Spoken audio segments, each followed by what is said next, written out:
गुरुर्ब्रह्मा गुरुर्विष्णू गुरुर्देवो महेश्वरा गुरुर्साक्षात् परब्रह्म तस्मै श्री गुरुवे नमः। ब्रह्मानंदं परमसुखदं केवलं ज्ञानमूर्तिं द्वन्द्वातीतं गगनसदृशं तत्त्वमस्यादिलक्ष्यम् एकं नित्यं विमलवचनं सर्वधी साक्षिभूतं भावातीतं त्रिगुणरहितं सद्गुरुं तन्नमामि।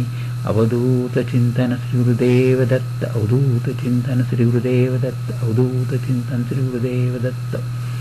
जगद्गुरु श्री दत्तात्रेय यांच्या जन्माची कथा।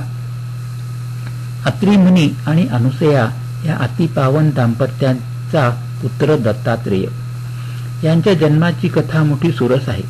अनुसया एक अत्यंत सुशील आणि पतिव्रता स्त्री होती। तिच्या पतिव्रताच्या तेजाने भगवान सूर्यदेव यांनी आपली प्रखरता कमी केली होती। एकदा मांडव्य ऋषींच्या शापाने मरण पावलेल्या एका कौशिक गोत्री ब्राह्मणास अनुसयेने आपल्या सामर्थ्याने पुनरुपी जीवित केले होते।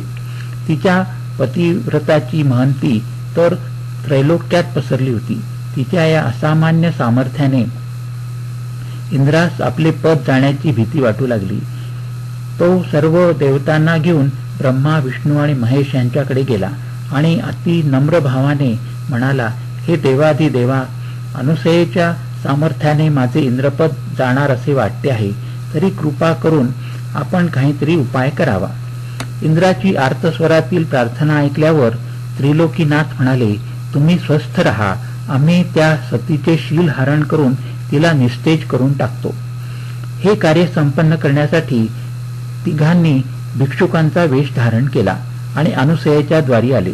त्यावेळी अत्री मुनी नित्य साधनेसाठी नदीवर गेले होते।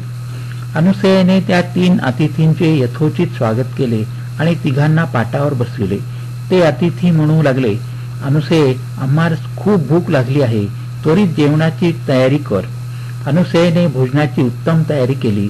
त्यावेळी ते तिघे म्हणू लागले, आमची एक अट आहे, तू जर आम्हास विवस्त्र होऊन वाढले तरच आम्ही तुझ्याकडे जेवण करू। अनुसयेने अंतर्ज्ञानाने ओळखले, हे सामान्य अतिथी नाहीत, हे तर प्रत्यक्ष ब्रह्मा विष्णू आणि महेश्वर आहेत। तिने त्यांचे म्हणणे मान्य केले आणि पतिदेवांचे स्मरण करून कमंडलूतील जल त्या तिघांच्यावर प्रोक्षण केले। आणि काय आश्चर्य, ते तिघे अतिथी 3 सुंदर गोंडस बाले झाली। सतीने त्या तिघांना पाळण्यात निजविले आणि आनंदात अंगाई गीत गाऊ लागली। त्याच वेळी अत्री मुनी आपले नित्यकर्म संपवून घरी आले। त्यांना अनुसयेच्या मुखातून अंगाई गीत ऐकून मोठे आश्चर्य वाटले। ते आत येऊन पाहतात तो पाळण्यात 3 सुंदर बालके निजलेली।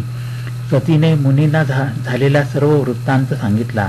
त्यांनी मोठ्या श्रद्धाभावाने त्या 3 बालकांना नमस्कार केला। त्यावेळी तेथे ब्रह्मा विष्णू आणि महेश्वर प्रकट झाले। त्यांनी त्या परमपावन दाम्पत्यास वर मागण्यास सांगितले। त्यावेळी अनुसया म्हणाली, ही 3ही बालके पुत्ररूपाने आमच्या घरी राहू द्यावीत। तथास्तु असा आशीर्वाद देऊन त्रिमूर्ती अंतर्धान पावले।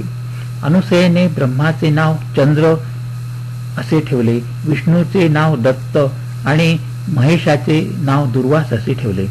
काही काळानंतर चंद्र आणि दुर्वास मातेची आज्ञा घेऊन स्वस्थानी निघून गेले। दत्तात्रेय मात्र त्रिमूर्तीचे एकरूप होऊन माता पित्यांची सेवा करीत राहिले।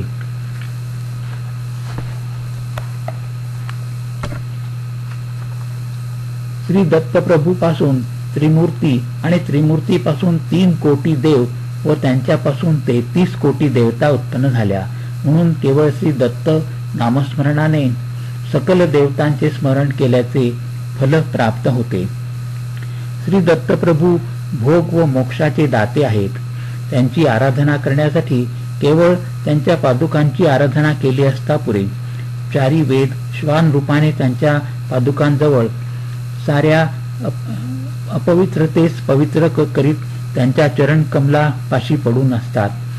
श्री दत्तात्रेयांच्या पवित्रतेची कल्पना करण्यास मानव तर काय, देवता सुद्धा व सप्तऋषी सुद्धा असमर्थ आहेत।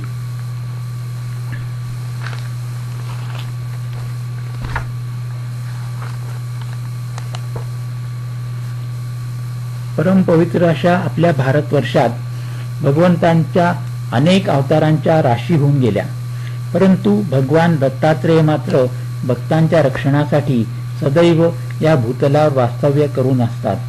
स्मरण करताच प्रत्यक्ष येऊन भक्तांचे अभिष्ट पूर्ण करतात, म्हणून त्यांना स्मृतगामी म्हणतात. कृतयुगात अत्री आणि अनुसया यांच्या तपश्चर्येने प्रसन्न होऊन अवतार त्यांनी घेतला. या भूतलावर दत्तभक्तिरूपी कल्पवृक्ष त्यांनी संवर्धित केला.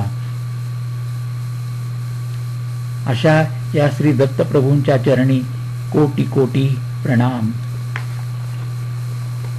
हरिओम तत्सत, हरिओम तत्सत, हरिओम.